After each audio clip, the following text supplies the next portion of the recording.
Livro O Poder Secreto da Oração e do Jejum, de Mahesh Chavda. Capítulo 10. Como liberar a unção apostólica. Gosto muito de ler o livro de Atos porque é o registro de Deus da primeira vez que Ele derramou seu Espírito maravilhoso sobre toda a carne e liberou o ministério apostólico na terra. O mundo ainda não tinha se recuperado da primeira vez que Deus fez isso, e agora Ele está prestes a fazer isso novamente com uma grande inundação de sua glória e unção. Eu creio que você e eu nascemos para uma época como esta. Estamos à beira de fazer história quanto ao mover de Deus entre as nações da terra. Temos, porém, de fazer alguma coisa para preparar este momento antes que ele aconteça.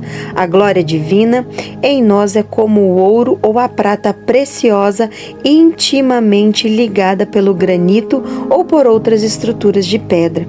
As pedras devem ser quebradas em pequenos pedaços e depois sujeitas ao fogo celestial, a fim de que seus elementos preciosos possam ser liberados em pureza e glória, para deslumbrarem os olhos do mundo. O que poderia trazer à tona o fogo da presença de Deus em nossa vida? Para queimar a impureza e deixar somente o mais puro do ouro.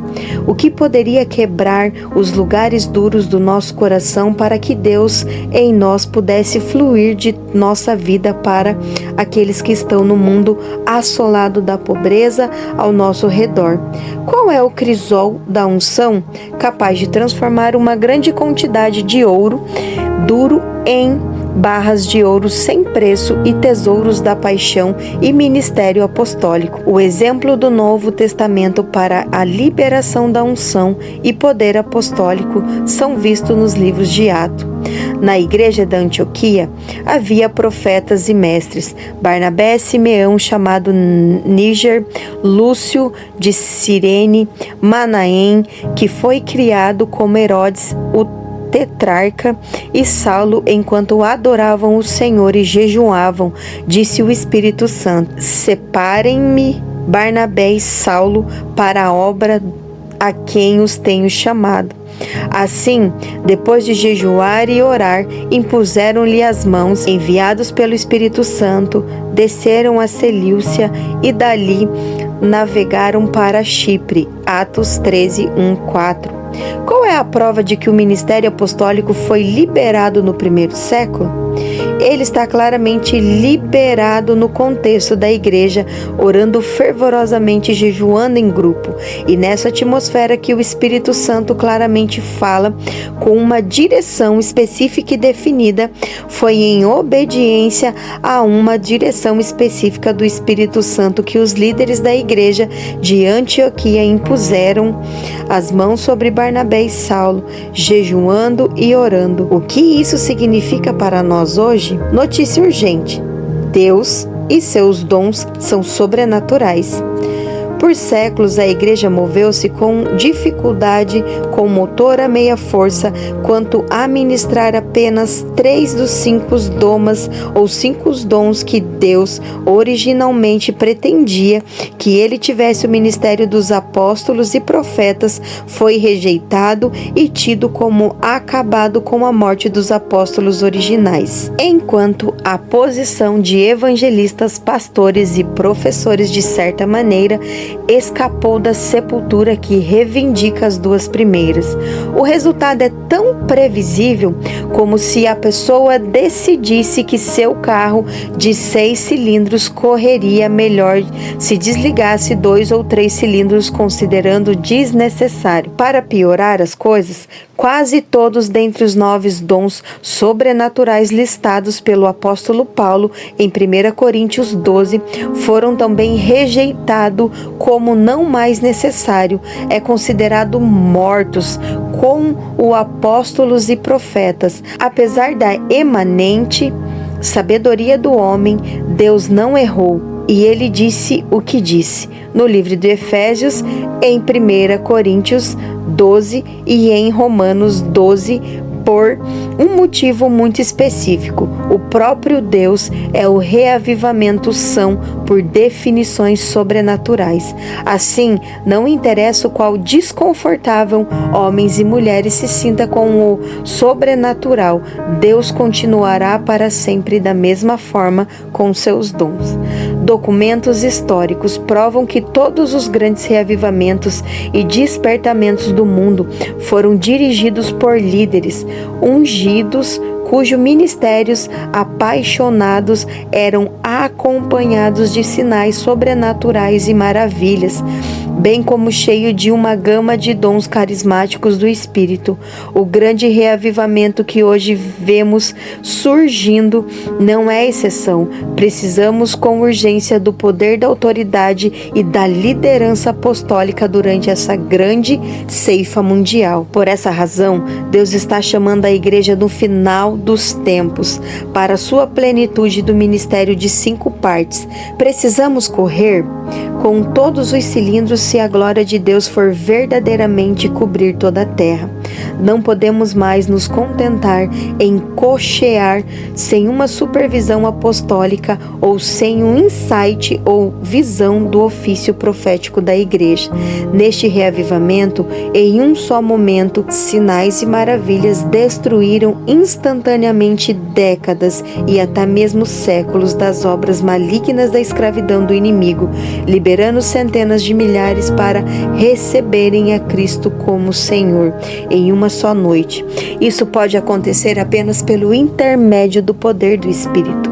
Agradecemos a Deus, Pai, pela unção, porém, Ele está nos chamando para ir mais fundo até Ele pelo jejum e oração, e é assim Ele pode confiar em nós e nos capacitar com o mesmo poder do Espírito dado a seu Filho Jesus Cristo, depois de 40 dias jejuando no deserto, o poder de Deus e a árvore da feitiçaria. Lembro-me da época em que dirigi uma campanha evangelista em massa na cidade de Kananga, Zaire, uma região dominada pela feitiçaria.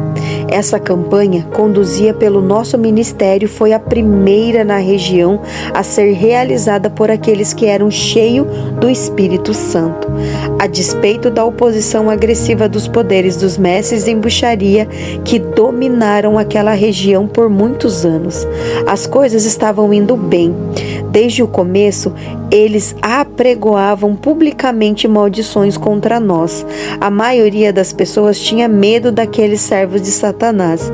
As pessoas me disseram: estes mestres em magia têm poder para dizer a uma pessoa: você morrerá em 7 dias, e no 7º dia a pessoa cai morta. Nossas reuniões fizeram com que esses mestres da bruxaria ficassem tão irados que convocaram os bruxos de toda a região para encontrar um meio de deter nossa proclamação de Cristo. Eles se reuniram sobre uma árvore bem grande, usada por bruxos e de muitas gerações. Eles acreditavam que o poder espiritual para o mal emanava dessa árvore.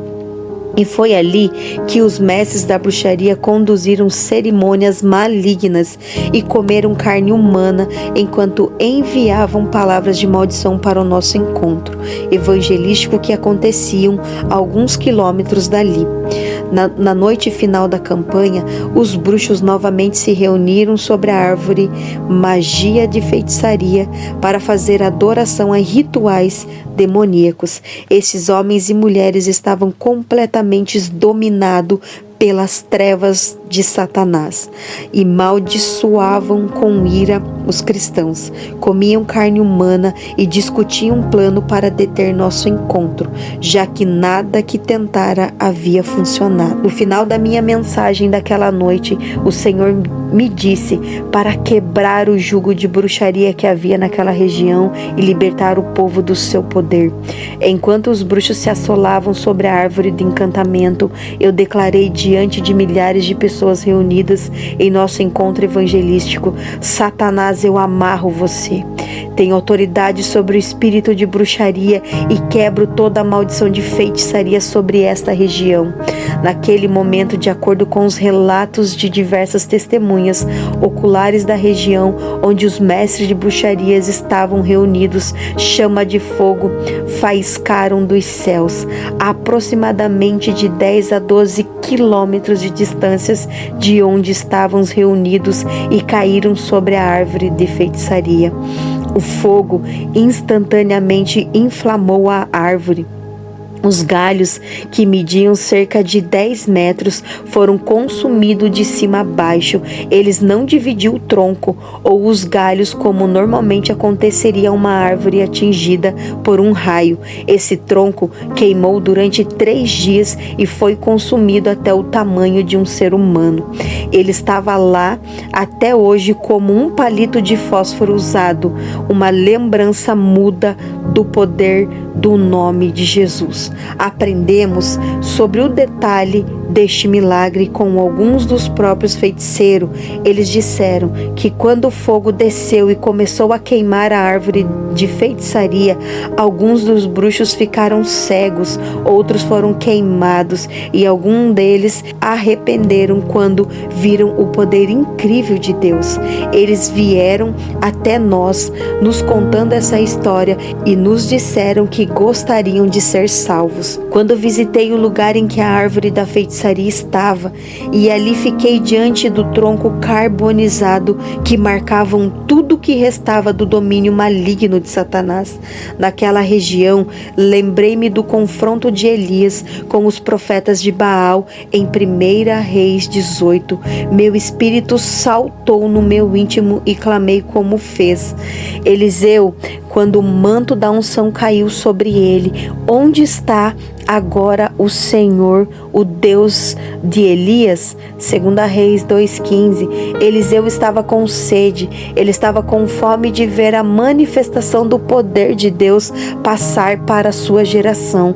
Quando Elias foi levado aos céus, essa transição de poder estava registrada em 2 Reis 2 e prefigura a passagem da unção descrita em Mateus 28:18, quando Jesus disse: então Jesus aproximou-se dele e disse: foi-me dada toda a autoridade nos céus e na terra. Portanto, vão e faça discípulos de todas as nações, batizando em nome do Pai e do Filho e do Espírito Santo, ensinando-nos a obedecer a tudo aquilo que eu lhes ordenei. E eu estarei sempre com vocês até o fim dos tempos. Mateus 28:18-20.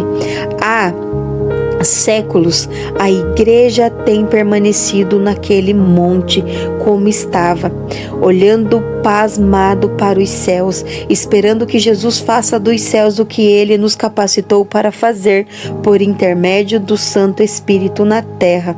A magnitude do mover de Deus em nossa geração demanda que saiamos do monte da paralisia espiritual, peguemos o manto da unção e do poder de que Jesus nos deu e começamos a obedecer o seu mandamento. Ele nos chamou para jejuar e orar e obedecer. Ele nos chamou para jejuar e orar e depois obedecer. Nesse ponto, ele pode liberar a unção apostólica para a nossa vida, igreja e ministério no mundo. Como essa unção, nosso ministério não será apologético, morno ou apático, não será lançado pelo medo, dúvida ou descrença, será profético e apostólico, ajustado com a dupla perspicácia afiada que vem apenas do Espírito Santo. Seremos confrontados sem nem pensar a respeito, assim como o Senhor me levou a pregar uma simples oração de comando, em que Deus literalmente destruiu os assentos de Satanás naquela cidade do Zaire. O ponto que desejo enfatizar é que o Espírito Santo estava dirigindo a igreja para o deserto hoje. Ele deseja que aprendamos as lições da oração e do jejum para que ele nos envie para a nossa geração no poder do Espírito. Se a oração é a cápsula que contém nossos dons, é um requisito divino, então o jejum é o foguete que levanta nossas orações além das fronteiras da terra para o céu. O jejum nos dá o vigor do Espírito necessário para nos lançar além da gravidade da carne, para os propósitos essenciais de Deus. Quando as orações corporativas de muitos reunidos em nome daquele que é único são elevados pelo fogo do nosso jejum corporativo, de repente tem um poder sobrenatural que poucos na terra viram. Você pode ter a certeza de que Satanás teme essa combinação, santa como nenhuma outra.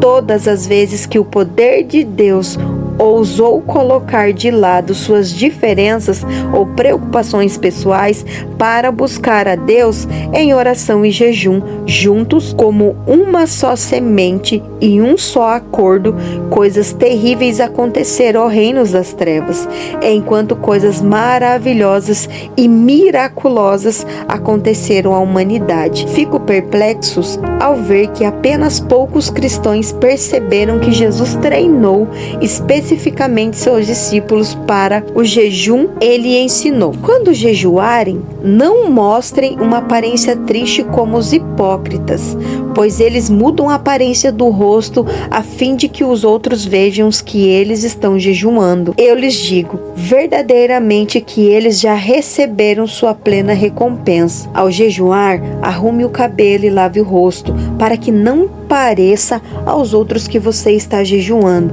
mas apenas a seu Pai que vem em secreto, e seu Pai que vem em secreto o recompensará. Mateus 6, 16, 18. Jesus focalizou os motivos certos para o jejum e disse em seu discurso: quando jejuarem.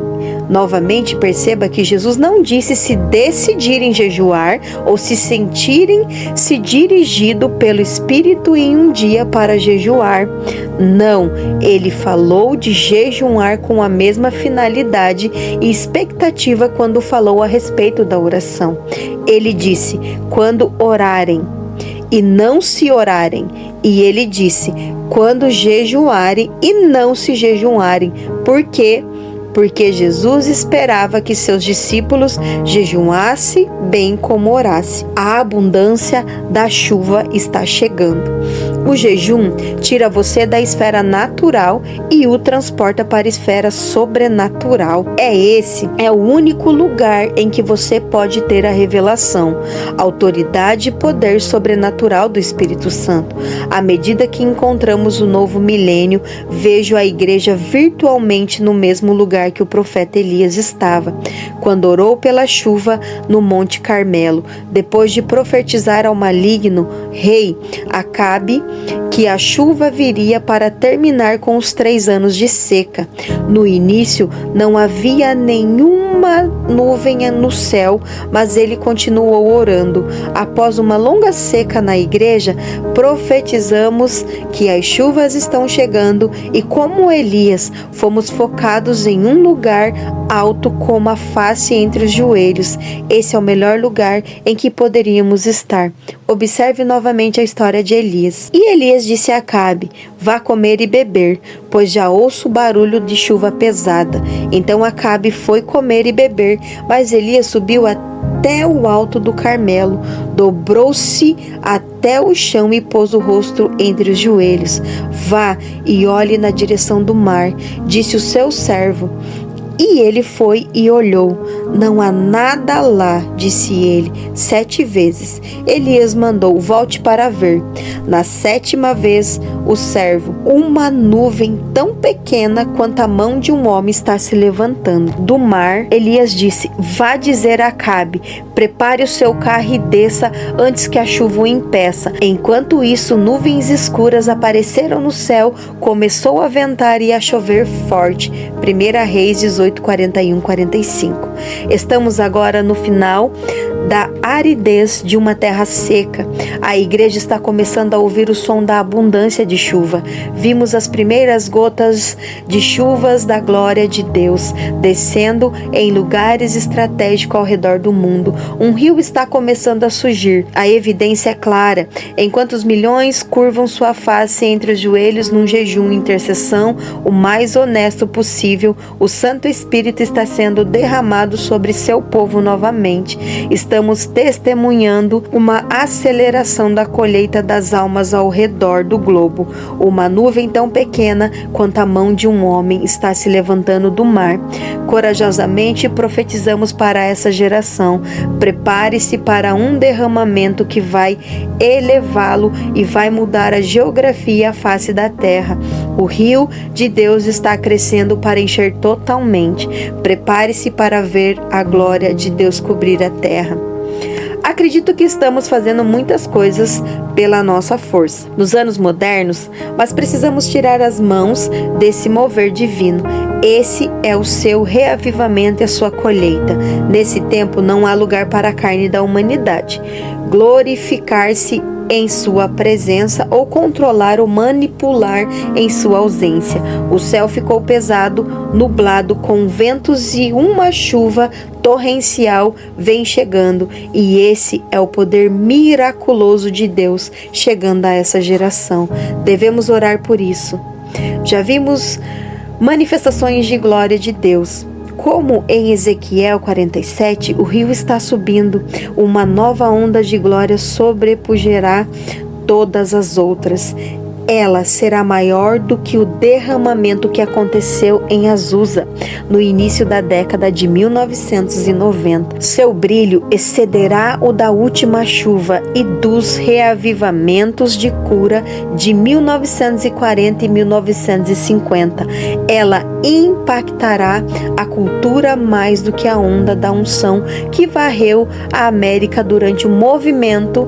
Jesus o despertará um novo poder na vida da igreja, que ofuscará o derramamento carismático que teve seu início na década de 1970.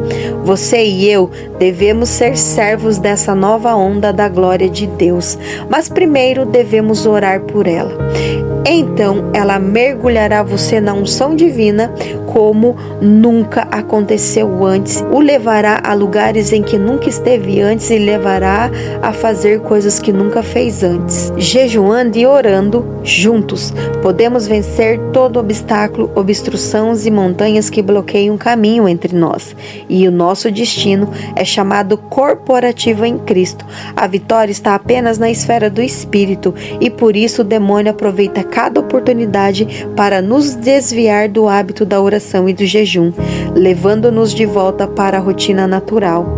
Creio que Deus deseja que a igreja amolde-se à rotina do jejum, à oração agora, porque Ele sabe que será necessária se quisermos tomar posse da plenitude do nosso manto apostólico, ministério apostólico e unção apostólica para realizarmos milagres, sinais e maravilhas.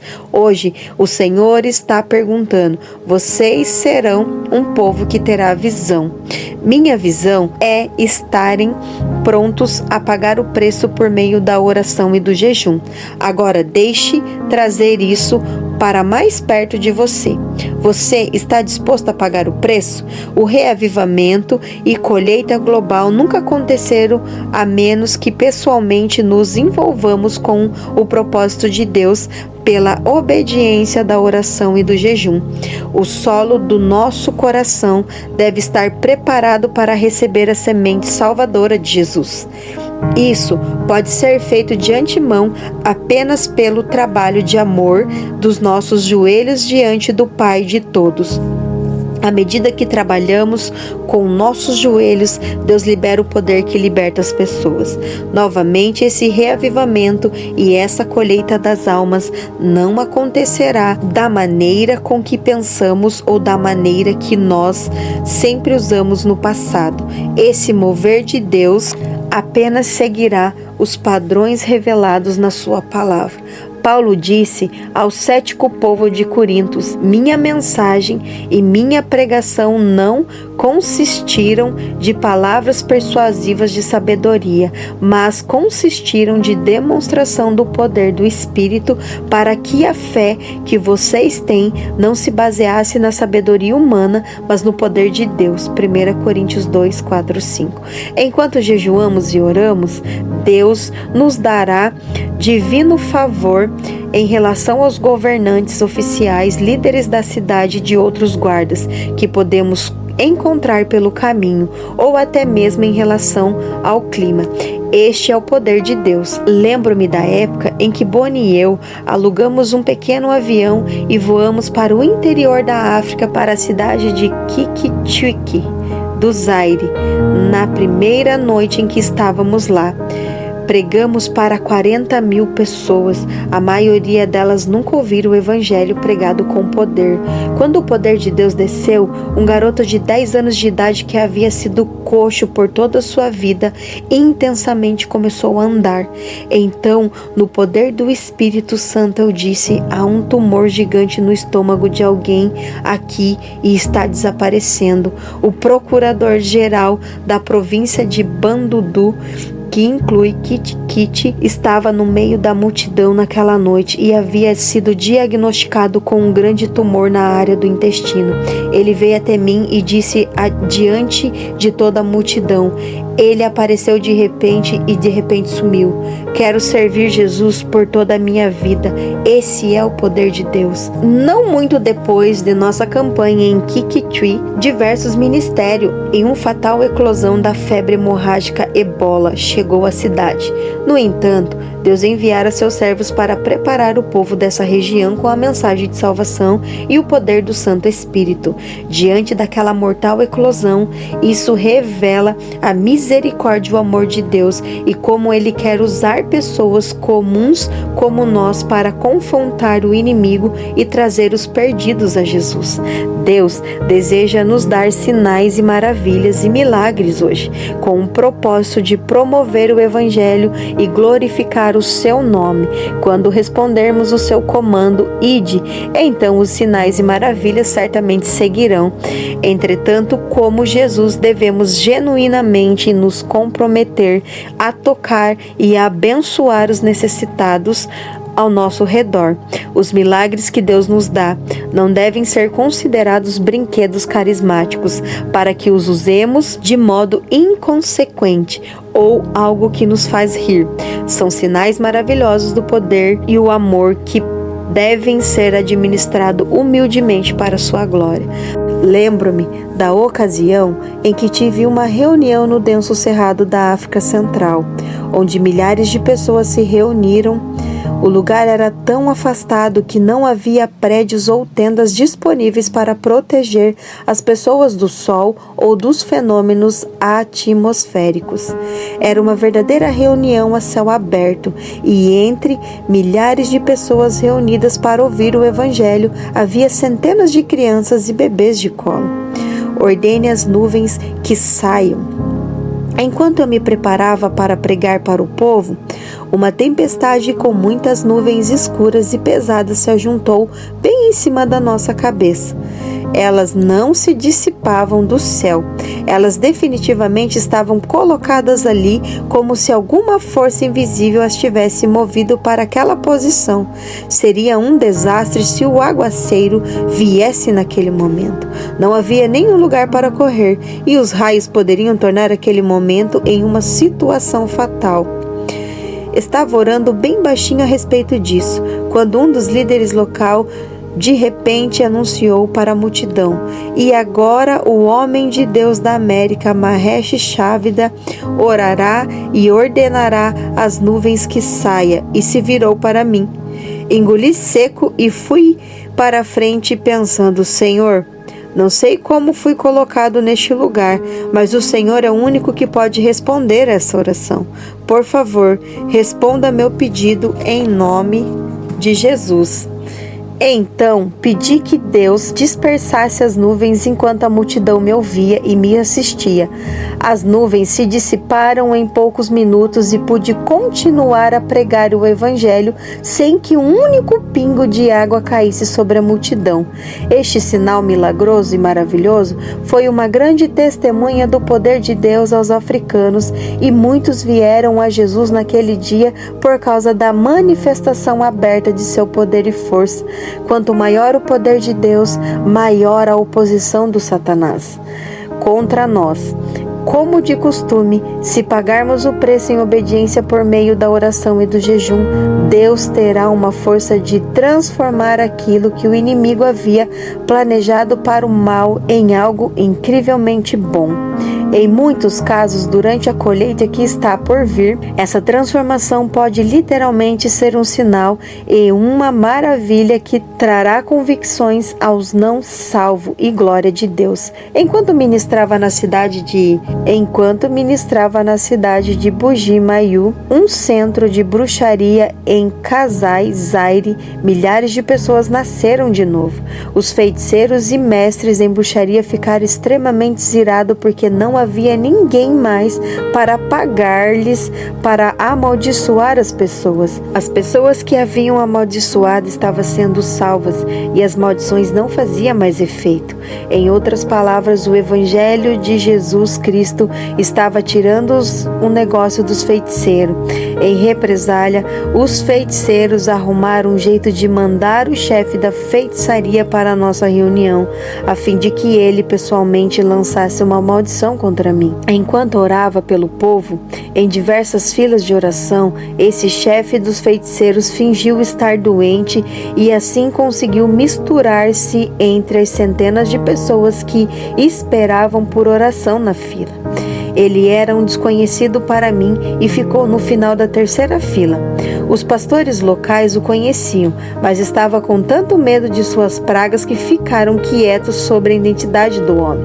O feiticeiro era um homem alto que usava um colar de ossos humanos. Conforme me aproximei dele, ele começou a fazer um barulho.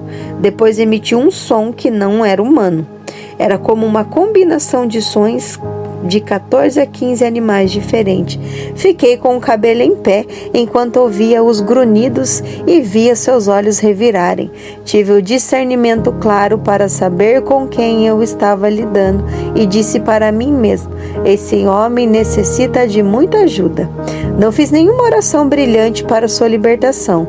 Simplesmente disse: Jesus, abençoa esse homem. O feiticeiro-chefe foi ao chão. Enquanto dizia aquelas palavras, foi como se milhares de volts de eletricidade estivessem atingindo o corpo do chefe dos feiticeiros. Ele foi lançado a mais de 3 metros de altura e violentamente bateu no chão. Todas as vezes que ele tentava se levantar, não conseguia dar um passo. Aquilo fez com que ele rugisse e grunhisse mais forte. Algum tempo depois, encontrei-me com este homem testemunhando para os pastores locais. Ele explicou que não conseguiu levantar-se do chão até confessar Jesus Cristo como Senhor. Quando olhou para mim, seus olhos se arregalaram e ele apontava para mim e dizia: eu conheço os espíritos, mas o espírito que este homem tem é maior do que o espírito que já vi. Esse ex-feiticeiro estava simplesmente vendo o poder sobrenatural do Espírito Santo trabalhando. Deus também movera de maneiras novas e extraordinárias nessa grande colheita, mesmo à distância e usando meios não ortodoxos. Afinal de contas, Ele é Deus e pode fazer o que quiser. Em uma campanha evangelista na Costa Rica, os cultos estavam sendo transmitidos ao vivo pela rádio para diversos países. No terceiro dia do encontro, uma mulher que ouvira nosso ministério pela rádio veio ao culto e disse que gostaria de compartilhar seu testemunho. Ela nos contou a incrível história do poder da cura divina. Eu estava ouvindo este homem, apontou para mim. Ao rádio 3 dias atrás, eu tinha um tumor gigante do tamanho de uma laranja crescendo dentro da minha garganta. Quando ouvi este homem pregando a palavra de Deus, o tumor começou a vibrar. Enquanto ele pregava, o tumor sacudiu, mas e mais violento. De repente, ele estourou dentro da minha garganta e saiu pela minha boca. Quando a mulher foi aos médicos, eles fizeram 18 raios-x separadamente de sua garganta durante um período de 36 horas e foram incapazes de encontrar o único rastro de tumor maligno que ela tinha antes da intervenção divina. O mais importante para mim foi que eu não estava lá para impor minhas mãos sobre ela. O Espírito Santo honrou a pregação da palavra de Deus curando aquela mulher. Muito frequentemente, Deus vai trabalhar por nossos intermédios quando não sentimos nada, apenas para provar que é Ele que trabalha, não você ou eu. Nesse reavivamento, a carne não conseguirá roubar a glória de Deus, reivindicando desempenhar coisas que somente Deus pode fazer. Lembro-me de outra ocasião, quando pastoreava no Texas, e uma família viajou muitos quilômetros no Novo México para ir até a nossa igreja orar. Nada a ver com os sentimentos. Essa família tinha 5 filhos, dois ainda eram bebês. A necessidade era crítica, porque o corpo de sua mãe estava quase que totalmente consumido pelo câncer. Quando impus a mão sobre aquela mulher, não senti nenhum milésimo de unção. Naquele instante, não tive fé para curá-la, mas eu disse: ó Senhor, olhe para esses pequeninos e tenha misericórdia dessa família. No dia seguinte, a família pediu exames para a mãe num hospital da cidade vizinha. Os exames revelaram que não havia um único sinal de câncer no corpo dela. Toda a malignidade havia desaparecido. Consegui tocar o coração de Deus, nesse caso chamando pela misericórdia do Senhor, exatamente como Bartimeu fez no Novo Testamento. O chamado divino nada tem a ver com os nossos sentimentos ou com as circunstâncias. Como soldados do Senhor, recebemos a ordem de fazer as coisas, a tempo e fora do tempo. Novamente, por causa da magnitude da colheita que está diante de nós, precisamos aprender a ministrar no seu descanso, em vez de ministrar de acordo com o nosso esforço ou recursos pessoais. Outra característica única deste reavivamento é o modo com que Deus usar os jovens e crianças para fazer a colheita.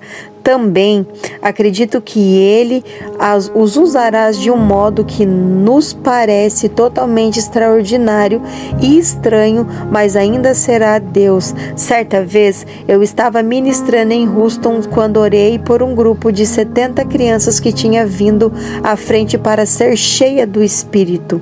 A unção veio até elas e começaram a cair sobre o poder do Espírito, falando em línguas e chorando. Entre essas crianças havia um garotinho de 5 anos que começou a clamar violentamente ao Senhor em línguas, enquanto as lágrimas escorriam pelo seu rosto. Ele ficou ligado ao poder de Deus por aproximadamente 20 minutos, quando de repente um homem no fundo do auditório começou a soluçar muito. Um mexicano gentil veio à frente e ficou com o pequeno garotinho, que era o filho do homem do fundo do auditório. Quando seu pai deu sua vida a Jesus Cristo, eu percebi que o menininho estava orando por ele. Jovens guerreiros estão chegando. Literalmente veremos a profecia antiga chegar para essa grande colheita. Seus filhos e suas filhas profetizarão. Estou absolutamente convencido de que Deus usará um novo exército de jovens guerreiros para carregar muito do peso e da força dessa grande colheita. Já existem muitos ruídos em muitas nações. Um vasto exército de crianças e adolescentes está começando a acordar de seu sono. Talvez não vejamos agora, mas eles estão chegando. Aqueles de nós que são mais velhos devem estar prontos para aceitá-los, encorajá-los e sabiamente dirigi-los nas coisas de Deus. Acima de tudo, não devemos ser obstáculos ou proibi-los de responder ao chamado de Deus. Finalmente, esse reavivamento é grande colheita, não terá fronteiras, barreiras, muralhas ou preferências. Se houver Deus, abrirá o seu caminho para tocar o pobre, o rejeitado, o esquecido e todo humilde que houver entre nós. Devemos ter o mesmo coração que nosso mestre teve ou seremos deixados para trás. Enquanto estava no Zaire, África, estive numa visitação miraculosa de Deus com uma multidão de mais de 200.000 pessoas por noite. Ficamos surpresos com o enorme número de pessoas que vinham à frente e cada noite pedir oração. Por isso decidimos que haveria um dia em que não faríamos nada além de impor as mãos sobre os doentes críticos ou por aqueles que estavam morrendo. Fui para o estádio esperando ver 1.000 pessoas ou mais aguardando pela oração, mas em vez disso, vi uma multidão de 25.000 pessoas esperando por mim. Havia dado minha palavra de impor as mãos sobre cada uma delas. Então respirei fundo e comecei a orar. Algumas daquelas pessoas haviam sido trazidas para a arena de carrinho de mão e muitas tinham um cheiro de sujeira que causava náusea, porque não se higienizava há dias. Fico feliz por estar aqui com você. Naquele clima tropical, a sujeira produzida pela doença fica 100 vezes pior. Havia muitos leprosos na multidão, misturado com pessoas que tinham fungos horríveis pelo corpo. Centenas de pessoas que estavam morrendo em estado terminal de AIDS também vieram receber oração. Não importa quão terrível fosse a doença que destruía seu corpo, eu tinha recebido uma ordem do meu Salvador, e esse é o mesmo mandato que ele deu a você. Eu os segurei em meus braços e disse-lhes que Jesus o amava e fiz a oração da fé para sua cura e salvação. Quando fiz isso, senti que o Espírito Santo havia se agradado. Ele me disse: fico feliz por estar aqui com você. Então, para o meu prazer, ele curou muitas daquelas pessoas desesperadas. Essa é a hora em que o poder será visto como nunca na Igreja de Jesus Cristo. Recebemos uma comissão soberana para libertar nossa cidade e nação do jugo satânico, mas tudo isso depende da nossa vontade de ser levado pelo Espírito e pagar o preço do poder divino, exatamente como as exigências de uma invasão em massa são dramaticamente diferentes das exigências de um pequeno conflito. Também as exigências de um reavivamento e colheita global, diferente das necessidades de uma campanha evangelística local ou isolada. Deus está chamando para Ele pessoas importantes neste momento. Ele está chamando todas as pessoas numa total mobilização da igreja. Ele deseja ver o enchimento completo de seu exército oficial trazido à frente, e ele está preparado para nos dar sinal e maravilhas poderosos para explodir as fortalezas do inimigo e remover os obstáculos que bloqueiam o caminho das cidades e nações. No entanto, primeiro o povo de Deus deve jejuar e orar. Então, ele vai liberar sua unção apostólica por meio de uma inundação de sua glória e trazer uma colheita que o mundo nunca viu antes. Você está pronto? Você quer mais dele? Então, esse é o momento de penetrar no poder secreto da oração e do jejum.